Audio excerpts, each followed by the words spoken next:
அர்த்தத்துக்கும் அர்த்தத்துக்கும் தூரங்கள் கிடையாது. சொல்லாத காதல் எல்லாம் சொர்க்கத்தில் சேராது. எண்ணிக்கை தீர்ந்தாலும் முத்தங்கள் தீராது. எண்ணிக்கை பார்த்தாலே முத்தங்கள் ஆகாது.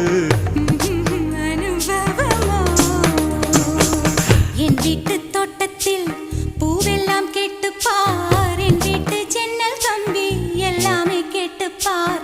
என் வீட்டு தென்னங்கீற்றை இப்போதே கேட்டுப்பார். என் நெஞ்சை சொல்லுமே. உன் வீட்டு தோட்டத்தில் பூவெல்லாம் கேட்டுப்பார். உன் வீட்டு ஜன்னல் கம்பி எல்லாமே கேட்டுப்பார். உன் வீட்டு தென்னங்கீற்றை ஒவ்வொன்றா கேட்டுப்பார். என் பேர் சொல்லுமே.